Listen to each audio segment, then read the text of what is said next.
I'm a 29-year-old guy, and my name's Henry. I want to share something that's been building up for a while. If you've ever been stuck in family drama, you'll probably relate to this. It all started with my cousin's engagement party. My cousin, let's call him Matt, is a few years older than me and the golden child of our extended family. He's always been the center of attention at every family gathering. If there's a spotlight, you can bet Matt's standing right in it. Meanwhile, I've been in the background, quietly minding my own business. A couple of weeks ago, I got a group text from Matt about his engagement party. This wasn't just any gathering, it was going to be a full-blown, over-the-top celebration. The kind where people fly in from other states and dress like they're going to a red carpet event. My family loves to hype up Matt's achievements, so this party was being treated like the event of the decade. I'll admit, I hesitated before opening the message. My history with Matt hasn't exactly been smooth. Growing up, it always felt like a competition I never signed up for. He was the gifted one, the one who could do no wrong. When I got my first job out of college, my parents barely reacted. But when Matt landed a similar role, the family chat blew up with congratulations. It's been little things like that over the years, small but constant reminders that I'm not the star of the family show. A few months ago, at another family event, Matt made a comment that stuck with me. He was joking around, but it wasn't funny to me. He said, "Henry, this kind of fancy party isn't your scene. Don't stress about coming. We'll manage without you." Everyone laughed, but I couldn't shake how dismissive it felt. It was like he was saying I didn't belong, that I wouldn't fit into his picture-perfect event. I kept quiet at the time, but it left a bad taste in my mouth. When the engagement party invite came, I already knew I wasn't going. The thought of walking into that environment, knowing the kind of vibe Matt would bring, didn't sit right with me. It wasn't worth the stress or the inevitable passive-aggressive comments. I decided it was time to draw a line. But if you've ever tried setting boundaries in a close-knit family, you know it doesn't go over well. Within hours of me declining, the family group chat lit up. My aunt was the first to chime in, saying how disappointed she was that I wouldn't be there to support Matt. Then came the guilt trips. Family is everything. You'll regret this one day. And my favorite, it's not about you, Henry. Matt, of course, had to get his 2 cents in.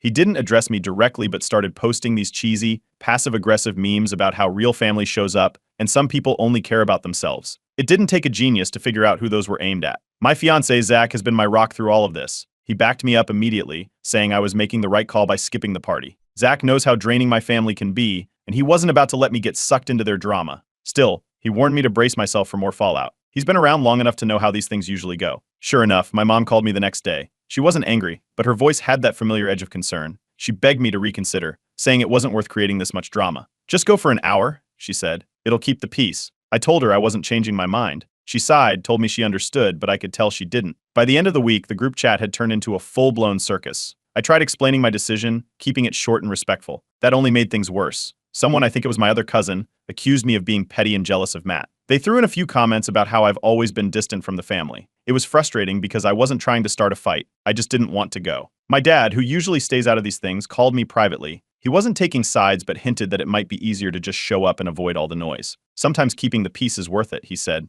I knew he meant well, but it didn't feel right to compromise my boundaries just to make everyone else comfortable. The final straw came when one of my aunts texted me directly, accusing me of trying to sabotage Matt's engagement party. She said my absence would overshadow the celebration, which didn't even make sense. How could I overshadow something I wasn't even attending? Then Matt himself sent me a private message. He told me I needed to apologize for causing a rift in the family and said if I didn't, I should never bother showing up to family events again. That was it for me. I didn't respond. Instead, I talked it over with Zach and my therapist. Both of them agreed I was doing the right thing by sticking to my decision. My therapist reminded me that it's okay to prioritize my mental health, even if others don't understand. Matt didn't let up, though. A couple of days later, he posted this cryptic status on Facebook about ungrateful people ruining big moments. Some of my extended family members liked the post, while others texted me privately to say they supported me but didn't want to get involved. For now, I'm keeping my distance. I'm not going to the party, and I've muted the family chat. It's been exhausting, but I don't regret my decision. I ended up posting this here to see if anyone else has been through something similar. Update 1. It didn't take long for things to escalate after I decided not to go to Matt's engagement party. I thought the guilt trips and passive-aggressive memes in the group chat were bad enough, but that was just the warm-up.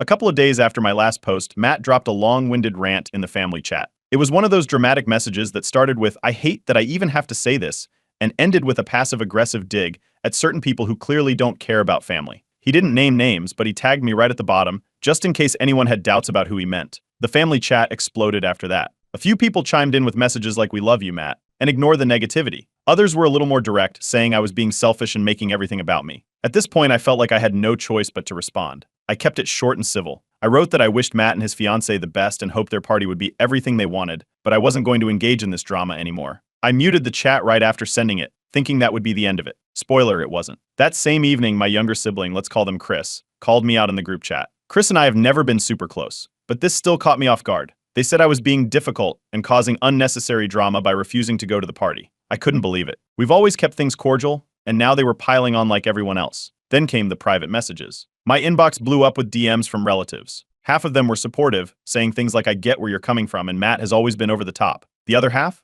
Not so much. Some accused me of being petty and jealous, while others lectured me about family values and letting things go. One particularly aggressive cousin sent me a string of messages that went from scolding to outright insulting. That's when Zach, my fiancé, stepped in. He didn't hold back. He messaged the cousin directly, telling them to stop harassing me and focus on their own life. The cousin backed off after that, but the damage was done. As if things weren't chaotic enough, another cousin decided to chime in. They dredged up old grievances from years ago, stuff that had nothing to do with the current situation. They brought up a family vacation from when I was a teenager and accused me of being standoffish even back then.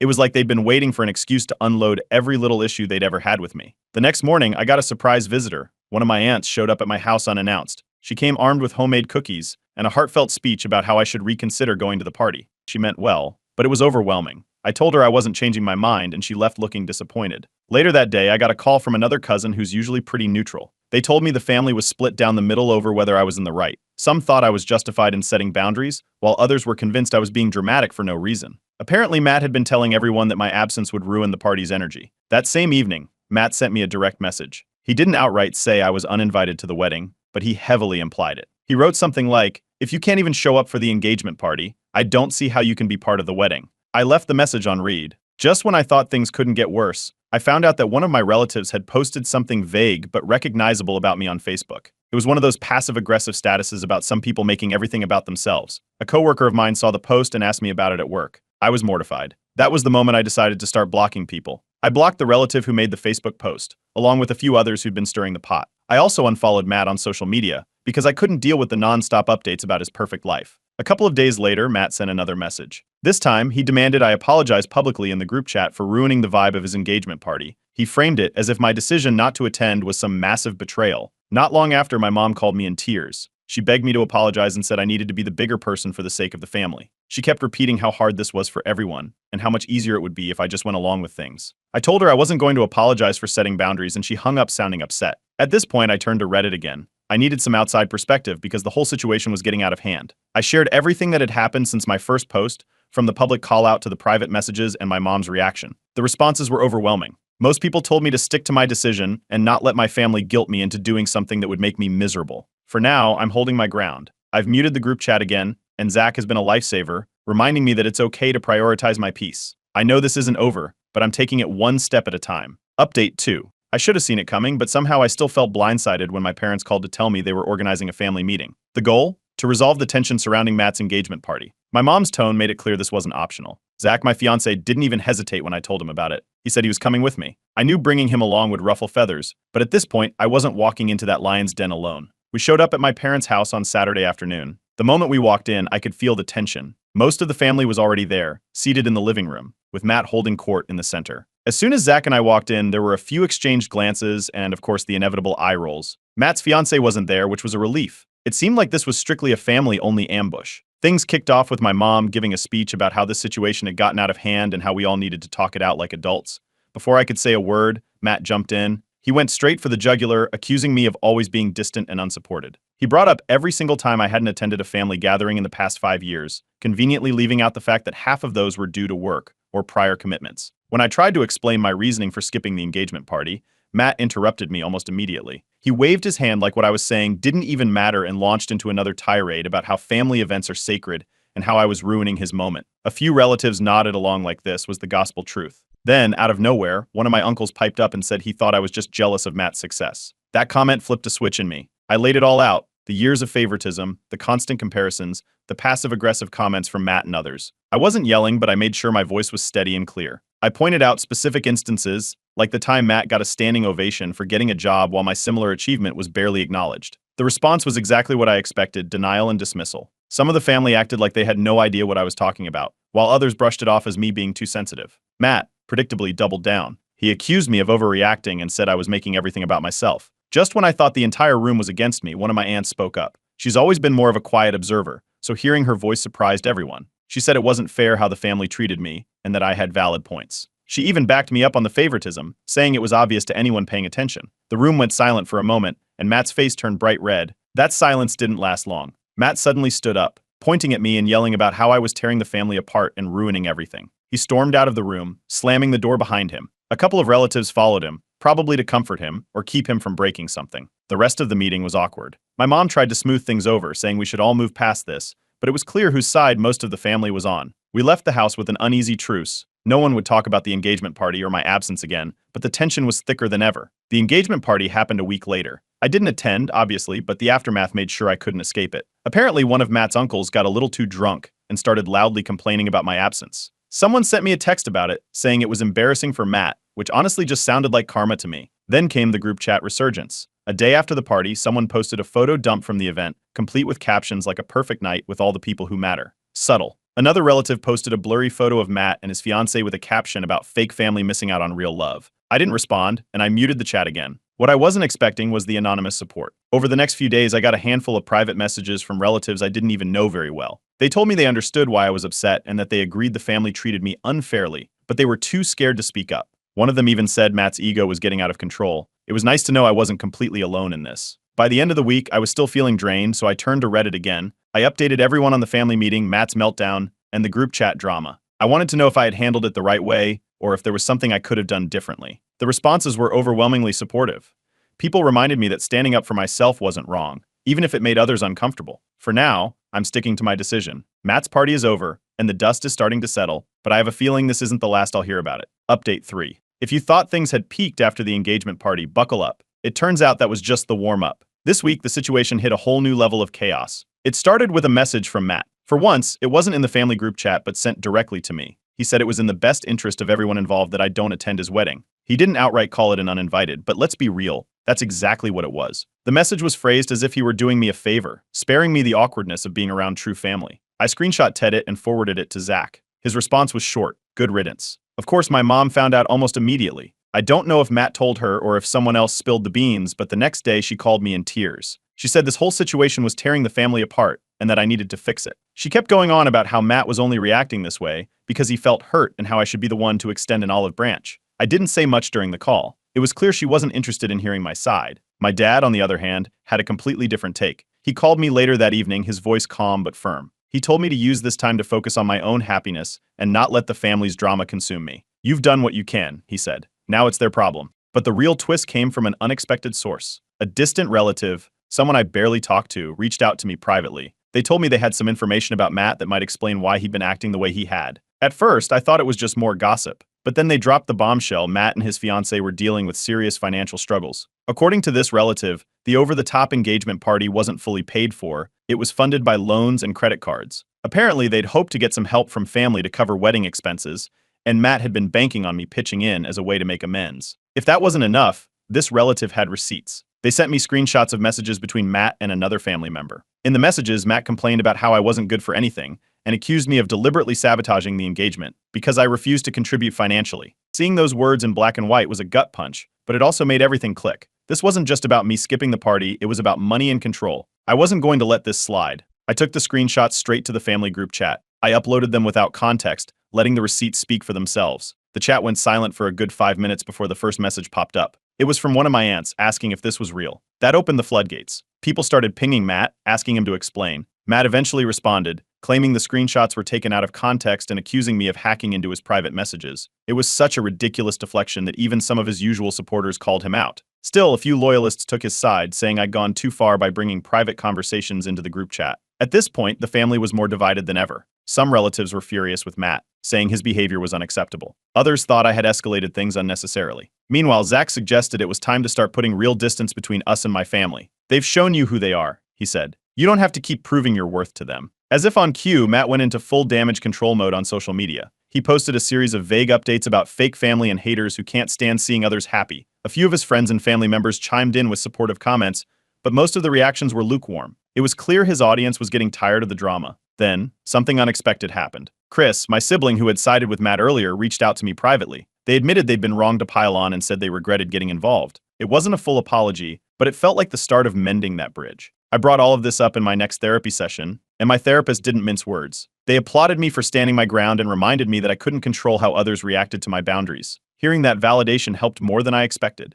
For the first time in weeks, I felt like I could breathe. It's not that the situation is resolved, far from it, but I feel like I've reclaimed some control. The family is still in shambles, Matt is still posting his cryptic updates, and I'm still getting the occasional passive-aggressive text from relatives. But I've muted the noise and focused on what matters, my own peace. When I updated Reddit about the uninvited, the bombshell revelation, and the group chat confrontation, the response was overwhelming. People were quick to reassure me that I'd done the right thing. Some even shared similar experiences with family drama, which was oddly comforting. For now, I'm stepping back. Matt's wedding is months away, and who knows what will happen between now and then. But one thing is certain, I'm not apologizing and I'm not backing down. Update 4. The day of Matt's wedding came and went, and as expected, I wasn't there. The days leading up to it were surprisingly quiet, but the morning of the event, my phone started buzzing. First, it was my mom. She called twice, leaving voicemails asking me to think about this one last time. Then came a flurry of texts from extended family, all with the same theme: I'd regret not being there. I ignored them all. Zach and I spent the day relaxing at home, making a conscious effort to steer clear of social media. I knew the group chat would be flooded with pictures and updates, and I had no desire to see any of it. For most of the day, things felt calm, until I got a text from one of my cousins who was actually at the wedding. Their message read,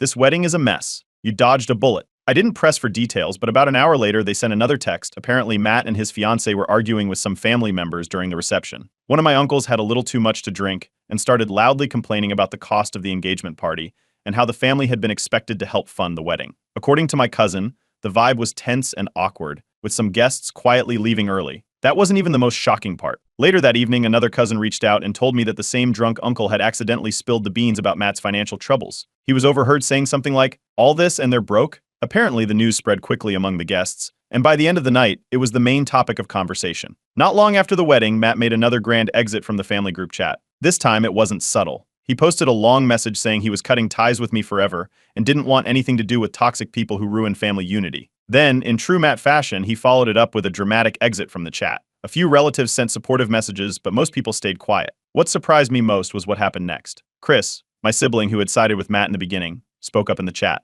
They said they had been wrong to criticize me and that the family had treated me unfairly for years. They even called out Matt for his manipulative behavior and said it was time the family stopped making excuses for him. I could practically hear the collective gasp from the rest of the family. In the days that followed, more pieces of the puzzle started falling into place. The whispers about Matt's financial situation weren't just wedding gossip anymore. A few relatives came forward to confirm that Matt and his fiancée had been struggling to make ends meet for months. The engagement party and wedding had been financed almost entirely through loans, with the expectation that the family would help cover the costs. Once people realized they'd been played, the tide started turning. I started receiving private messages from relatives who had previously taken Matt's side. Some apologized for how they'd treated me and admitted they hadn't seen the full picture. Others tried to justify their behavior, saying they had only sided with Matt because they didn't want to cause drama. A couple of relatives even hinted that Matt had been bad-mouthing me to the family for years, painting me as the difficult one to justify his actions. By this point, I had made up my mind. I decided to go no contact with most of the family, including Matt. The group chat was still active, but I muted it indefinitely and blocked Matt on every platform. I wasn't going to let his drama seep into my life any longer. Zach and I celebrated this decision by booking a small weekend getaway. It wasn't anything fancy, just a cozy cabin a few hours away, but it felt like a fresh start. For the first time in weeks, I wasn't worrying about family drama. I was just focused on spending time with Zach and appreciating the peace we had created for ourselves. When I updated Reddit about the fallout from the wedding, the response was overwhelming. People flooded the comments with support, telling me I'd made the right call by standing my ground. Some even shared their own stories about toxic family dynamics, which made me feel less alone. One comment that stuck with me was, "Family is supposed to add to your life, not drain it. You did what was best for you." Looking back, this whole situation has been a mess, but I've learned a lot. I've seen who really has my back, and I've realized I don't need to bend over backward to please people who don't respect me. Matt may still be spinning his narrative, but I'm done playing his games. My focus now is on building a future with Zach and surrounding myself with people who genuinely care. Who knows what will happen next, but for now I'm at peace. And that's more than enough. Update 5. It's been a few months since Matt's wedding, and I can honestly say my life has never been more peaceful. Going no contact with most of my family was one of the hardest decisions I've ever made, but it's also been one of the best. The group chat has been muted for so long that I almost forgot it existed until Chris, my sibling, reached out to me directly. They said they wanted to start over and work on rebuilding our relationship. At first, I wasn't sure if it was genuine or just another way to drag me back into the family drama, but Chris surprised me. They apologized, not just for siding with Matt during the engagement mess, but for years of being distant and dismissive. They admitted they had felt pressured to go along with the family's narrative and hadn't realized how unfair it was to me until the wedding fallout. We started talking more regularly, and it's been refreshing to have a connection with at least one person in the family who genuinely wants to move forward. Chris even stopped attending family events, saying they couldn't stomach the way everyone kept pretending like Matt hadn't manipulated the entire situation. Speaking of Matt, The man who swore he was cutting me off forever apparently had a change of heart. A few weeks ago, he sent me a friend request on Facebook, followed by a message asking if we could talk. I didn't respond. After everything that happened, I have no interest in rekindling that relationship. From what I've heard through Chris and a few others, Matt's attempts to reconnect aren't out of remorse. They're because his relationships with other family members are starting to crumble. Turns out, when someone burns bridges long enough, eventually there's no one left to take their side. Meanwhile, life on my end has been full of positive changes. The biggest one? Zach and I are officially engaged. He proposed during our weekend getaway, right after the wedding chaos died down. It was simple and intimate, just the two of us on a quiet hike. I think the timing was perfect. It felt like a fresh start after months of family drama. We've been focusing on planning a wedding that feels true to us, with only the people we genuinely care about. Therapy has also been a game changer. I've been working with my therapist to process everything that happened with my family and to understand the patterns that led to so much conflict. During one session, my therapist pointed out something that really stuck with me. Walking away from toxic situations isn't just about self-preservation.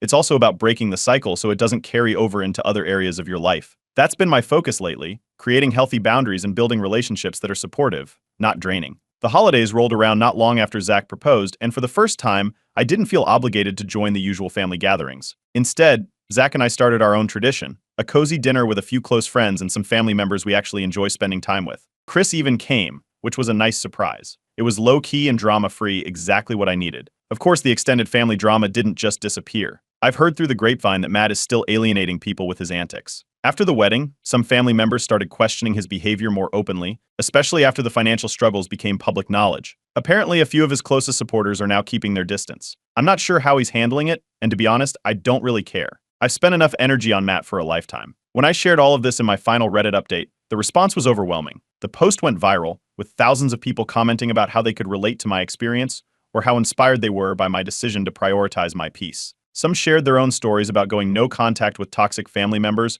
while others just cheered me on for sticking to my boundaries. It was heartwarming to see so many people rooting for me, especially after months of feeling like the villain in my own family. Looking back, it's hard to believe how far I've come. A year ago, I would have bent over backward to avoid upsetting my family, even at the expense of my own well-being. Now, I've learned that it's okay to say no, to stand up for myself, and to walk away from relationships that aren't healthy. Moving forward, my focus is on the life Zach and I are building together. I'm excited for our wedding, our new traditions, and the community of friends and family who truly support us. The extended family drama might still linger in the background, but it's not my burden anymore. To anyone out there dealing with similar issues, it's not easy to set boundaries, and the fallout can be messy, but sometimes it's the only way to protect your peace. Thank you to everyone who followed along with my story and offered words of encouragement. It meant more than you'll ever know. I'm a 29-year-old guy, and every year, my extended family gathers for a big Thanksgiving celebration at my aunt and uncle's house. It's a tradition that's been going strong since I was a kid. Picture a house packed with about 30 people, kids running around, adults catching up, tables groaning under the weight of turkey, stuffing, and all the usual sides.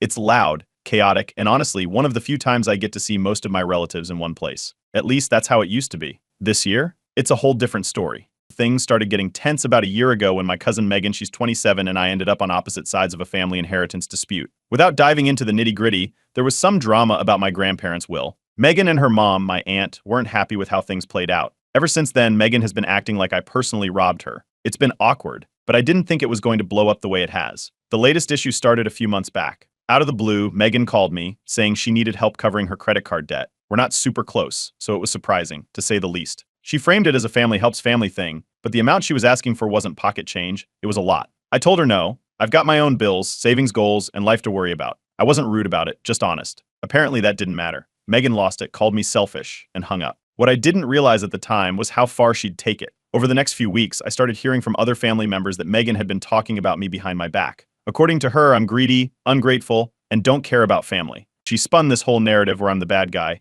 and of course a few people bought into it. Then came the phone call from my aunt, Megan's mom. She said she wanted to smooth things over, but really it felt like she was pressuring me to apologize to Megan. She made it sound like I had crushed Megan's spirit by saying no, and that I should just say sorry to make peace. I stood my ground and explained my side of things, but it was clear she wasn't interested in hearing it. She sided with Megan, which wasn't a huge surprise, but it still stung. As if that wasn't enough, Megan decided to stir things up in the family group chat. She started posting these passive-aggressive messages about how some people don't value family and only think about themselves. She didn't mention me by name, but it was obvious who she meant. A few relatives chimed in with vague comments that could have been supportive of either side, but mostly it just created more tension. Then, Megan took it a step further. She texted me directly, accusing me of ruining Thanksgiving for her. According to her, my refusal to help her was tearing the family apart. She claimed she couldn't even look forward to the holiday anymore because of the drama I'd caused. It felt like she was trying to guilt me into caving, but I wasn't about to play that game. By this point, the family was completely divided. Half of them seemed to believe Megan's version of events, while the other half either stayed neutral or supported me quietly. The hosts of Thanksgiving, my aunt and uncle, finally stepped in.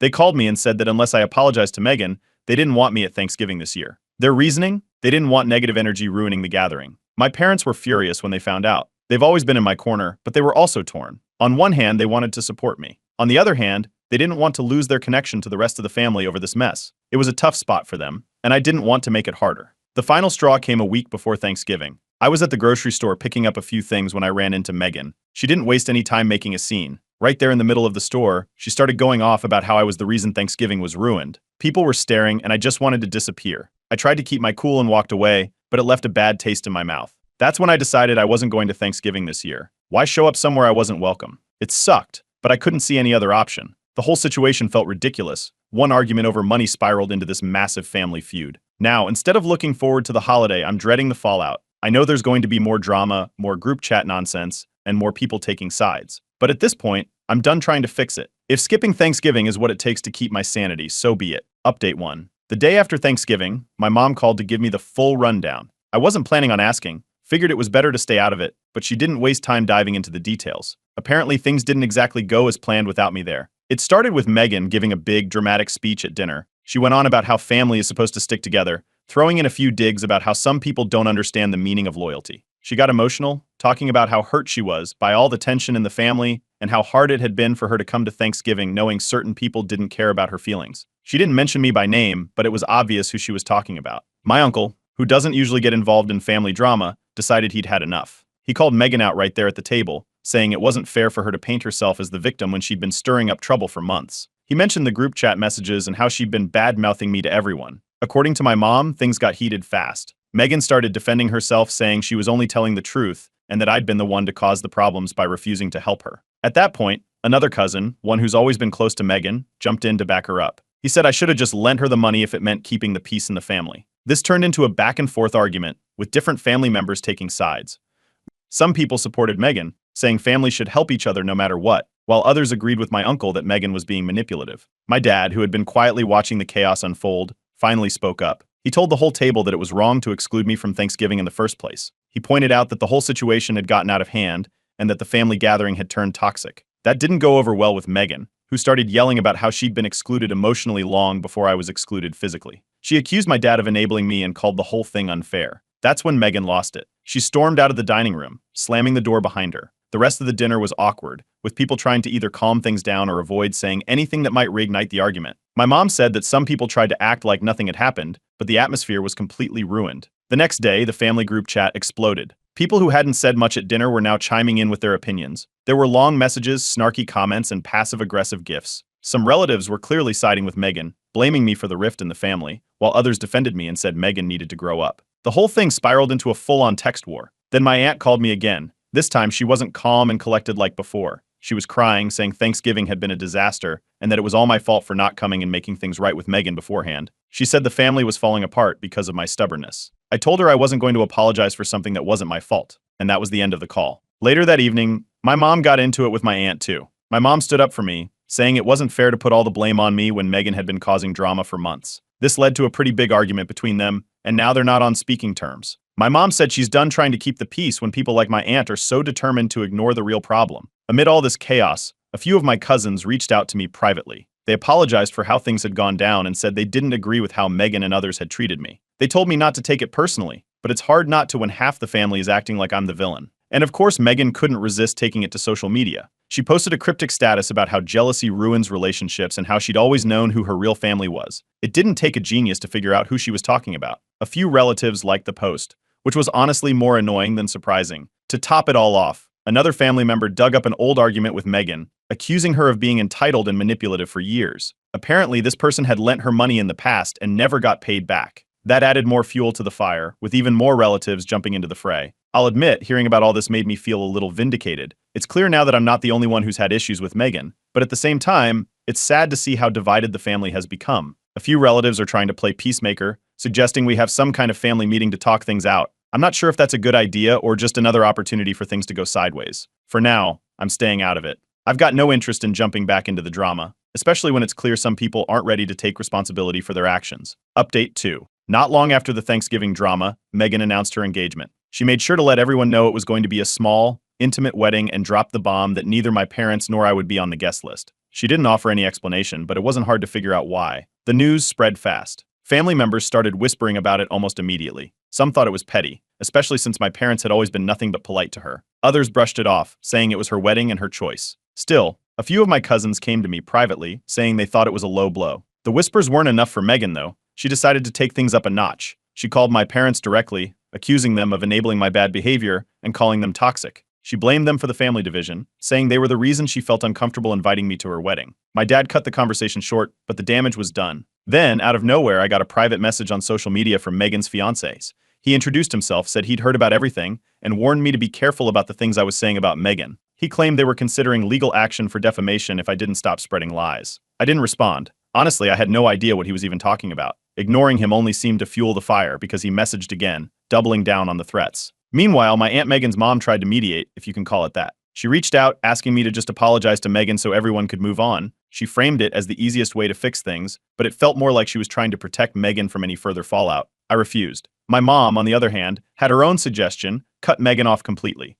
She told me she was tired of the constant drama and didn't see the point in keeping Megan in our lives if she was going to keep this up. The family stayed as divided as ever. Things escalated when someone suggested a group chat poll to see who supported Megan and who supported me. It was supposed to be anonymous, but it didn't take long for people to figure out who voted where. Half the family sided with Megan, saying I should have just lent her the money to avoid all this. The other half supported me, calling Megan entitled and manipulative. Then, a cousin who had stayed neutral throughout the whole ordeal decided to speak up. She posted a long message in the group chat, revealing that Megan had been exaggerating her side of the story. She even shared screenshots of Megan asking other family members for loans and getting upset when they turned her down. It was clear this wasn't just about me. Megan had a pattern of using guilt to get what she wanted. Megan didn't take the revelation well. She flooded the group chat with angry texts, calling people out by name and accusing them of betraying her. She sent so many messages that one of my uncles left the group entirely, saying he couldn't handle the constant drama. By the end of it, Megan had alienated even more people. The fallout wasn't just limited to the family group chat. Megan's fiancé started distancing himself from the drama. He stopped defending her and didn't show up to a family dinner where they were both expected.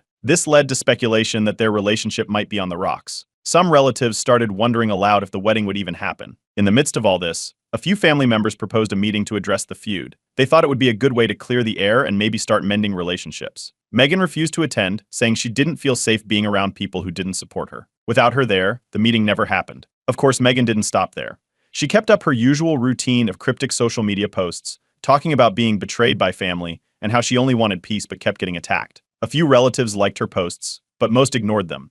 I stayed silent, refusing to engage publicly. A couple of cousins told me they respected me for not stooping to her level. By the time the dust settled, I couldn't help but notice how toxic the family dynamics had become. It wasn't just me who had been affected. This feud was bringing out the worst in everyone. Some people were openly taking sides, while others were trying to stay neutral and getting dragged into it anyway. For now, I've decided to keep my distance. Engaging with Megan or her supporters feels pointless, especially when it's clear they're not interested in resolving things fairly. As much as I hate seeing the family so fractured, I'm starting to realize that some relationships just aren't worth the stress. Update 3. A few weeks after the whole wedding invitation fiasco, the cracks in Megan's story started to show. It began with one of my cousins sharing a casual observation in the group chat. They mentioned how Megan had asked them for a loan not too long ago, swearing it was just a temporary thing and that she'd pay them back within a month. That was news to me, but it didn't stop there. Another cousin chimed in, then another. Turns out Megan had been going around to multiple family members asking for money, always with the same promise of quick repayment. None of them had seen a dime. This wasn't just a one-time thing either. One cousin pulled up texts from years ago, showing Megan asking for help with an emergency. The pattern was clear. Megan had a habit of borrowing money and conveniently forgetting to pay it back.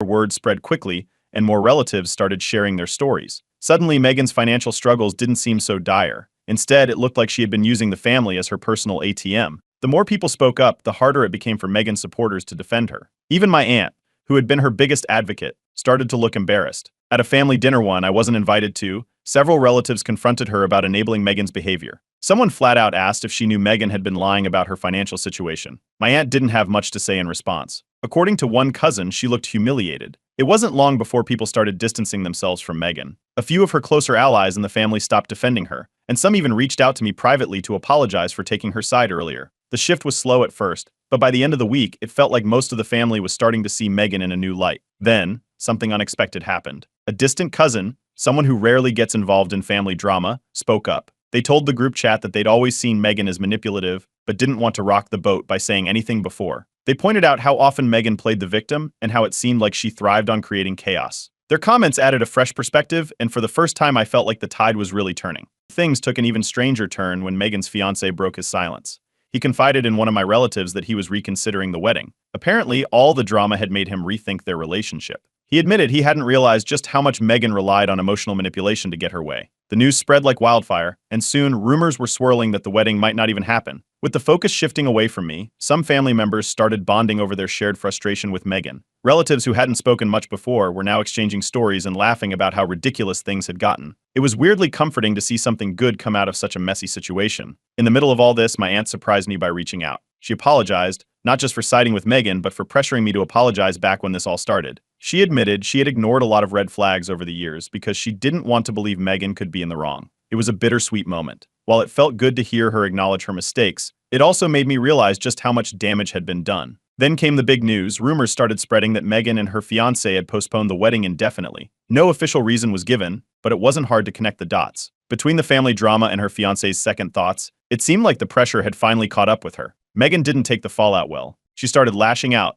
sending angry texts to anyone who had criticized her or even stayed neutral. One by one, relatives began cutting ties with her. By the end of the week, Megan had effectively alienated herself from most of the family. My mom offered some insight during a conversation we had about everything. She reflected on how Megan had always been treated differently growing up. My aunt and uncle had spoiled her, letting her get away with things the rest of us couldn't. It wasn't surprising that she'd grown up with a sense of entitlement, but it was still disappointing to see how far it had gone. The extended family wasn't immune to the drama, either. Great aunts and uncles who rarely got involved started weighing in, some taking Megan's side, others backing me. The division was clear, and it didn't seem like it would be resolved anytime soon. Eventually, I told my mom that I'd had enough. If anyone else tried to push me into reconciling with Megan, I was prepared to cut them off too. She agreed, saying it was better to focus on the relationships that brought us peace rather than stress. To cap it all off, a few relatives decided to start a new group chat. It was meant for the family members who wanted to leave the drama behind. Megan and her supporters weren't invited.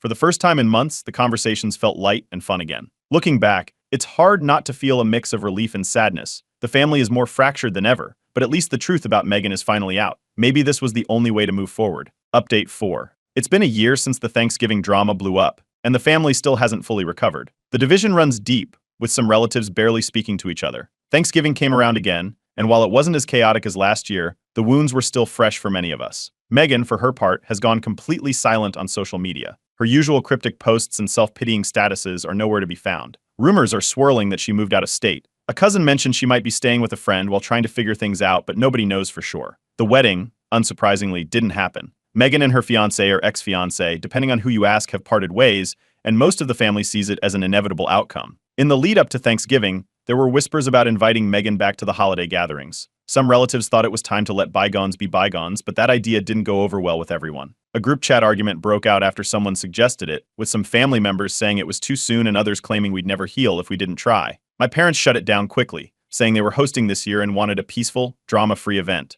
Thanksgiving at my parents' house was a breath of fresh air. They kept the guest list small, inviting only relatives who had stayed neutral or supported us through the fallout. Without the usual tension in the air, it felt more like the holidays we used to have before everything went sideways. We laughed, shared stories, and enjoyed the kind of warmth that had been missing for a long time. Right before the holiday, Megan sent me a text. It was short and vague, something along the lines of, "I'm sorry for how things turned out. I hope we can move past it someday." It didn't feel genuine, more like an attempt to smooth things over without taking real accountability. I didn't respond. Ignoring it felt like the best way to keep my boundaries intact. Speaking of boundaries, I've come to appreciate how much better life is when you set them and stick to them. A year ago, I would have been tempted to engage, to explain my side again, or to try and fix things. Now I know better. My parents have followed suit, focusing on their own well-being instead of trying to mend fences with people who don't respect them. Even my aunt, who was Megan's biggest supporter, seems to have changed her tune. At a smaller family gathering, she admitted to my mom that she regretted enabling Megan for so long. She said she hadn't realized how much harm it had caused until it was too late. While it doesn't erase the past, it's a step in the right direction. The younger cousins have been surprisingly vocal in their support. A few of them pulled me aside during Thanksgiving to thank me for standing up to Megan. They told me they'd felt pressured to stay quiet during the drama, but were glad someone had the courage to call her out. Hearing that made me realize how much of an impact this feud has had on everyone, not just me. My parents decided to start some new holiday traditions this year. Instead of sticking to the usual routine, we tried something different, a cozy movie night after dinner, complete with homemade desserts and a lot of laughter. It felt like we were finally moving forward, leaving the past behind. Despite the progress, the family is still divided. Some relatives are holding on to their loyalty to Megan, refusing to believe she could have done anything wrong. Others have cut ties with her entirely. It's an unspoken rule now. You're either Team Megan or Team me, and there's no in between. It's sad, but at least the people who matter most to me have stuck by my side. A few weeks after Thanksgiving, a cousin reached out with an update on Megan. Apparently, she's struggling financially and emotionally. She's been couch surfing and trying to pick up the pieces of her life, but it doesn't sound like she's made much progress. I'd be lying if I said I felt sorry for her. These are consequences she brought on herself. What surprised me the most was an unexpected call from Megan's ex-fiancé. He apologized for the threats he'd made during the height of the drama. He admitted he'd been caught up in her narrative and hadn't realized the full extent of what was going on. He said he wanted to clear the air, and while I didn't have much to say to him, I appreciated the gesture. Looking back, it's clear that Megan's actions have permanently altered the family dynamics. We've lost something that might never come back, a sense of unity, however fragile it may have been, but we've also gained clarity. The drama exposed underlying issues that needed to be addressed, even if it came at a steep cost. This holiday season was the most peaceful one I've had in years. For the first time, I wasn't worried about walking on eggshells or bracing for the next round of drama. It was just nice. That's not something I take for granted anymore. While I miss the closeness the family used to have, I'm content with where things stand. I've learned that sometimes standing up for yourself means letting go of people who can't respect your boundaries. It's not easy, but it's worth it. Update 5. Out of the blue, I received an invitation to a small family dinner hosted by my aunt. It came in the mail, tucked inside a card with a handwritten note.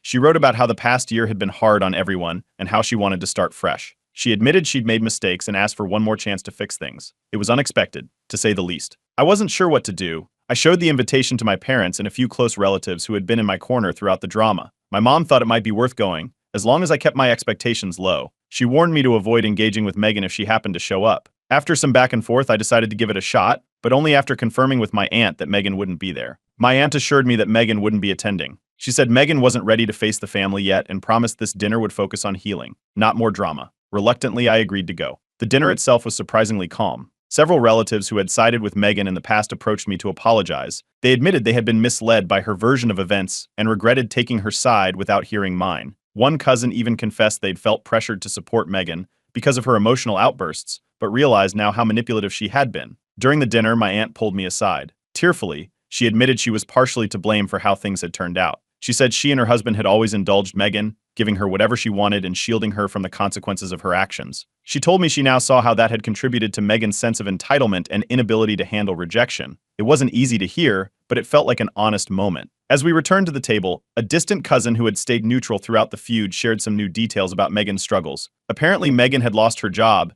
and was dealing with the aftermath of her breakup with her fiancé. The cousin didn't go into too much detail, but hinted that Megan was in a tough spot and had been leaning on old friends for support. Despite Megan's absence, she managed to make her presence felt. Midway through the dinner, several messages from her popped up in the family group chat. She accused me of stealing her family and claimed I was turning everyone against her. Most of the relatives ignored the messages, but they cast a shadow over the evening. It was a reminder of how deeply ingrained the drama had become. Toward the end of the night, my aunt made a bold suggestion. She proposed that Megan and I sit down privately to hash things out. I refused immediately. I reiterated that I wouldn't apologize for standing up for myself and didn't see the point of a one-on-one conversation when Megan still hadn't taken accountability for her actions. My aunt seemed disappointed but didn't push the issue further. The dinner concluded on a surprisingly positive note. The relatives who attended seemed to agree that Megan wouldn't be included in future family gatherings unless she made a genuine effort to change. There was a sense of unity among the group, something I hadn't felt in a long time. It wasn't perfect, but it was a start. After the dinner, several family members left the old group chat, effectively ending the toxic environment that had fueled so much of the drama. A new group chat was created,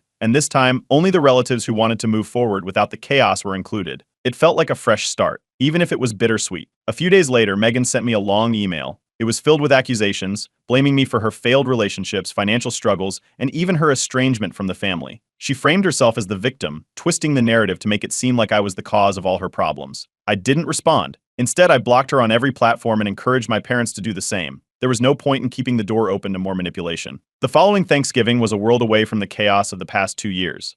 My parents hosted a small, intimate gathering for the relatives who had supported us. It was peaceful, drama-free, and full of laughter, everything a holiday should be. We even started a new tradition, one that felt uniquely ours, untainted by the past. Looking back, this whole ordeal taught me a lot about boundaries and self-respect. It wasn't easy to go against family expectations, but it was necessary. Sometimes the best way to protect your peace is to step away from people who refuse to change. Months later, I heard from another cousin that Megan had started therapy. They said she was trying to rebuild her life, though they didn't go into details. I don't wish her any harm, and I hope she finds her way, but reconciliation isn't something I'm interested in. I've made my peace, and that's enough. For the first time in a long time, I feel like I can move forward without looking back.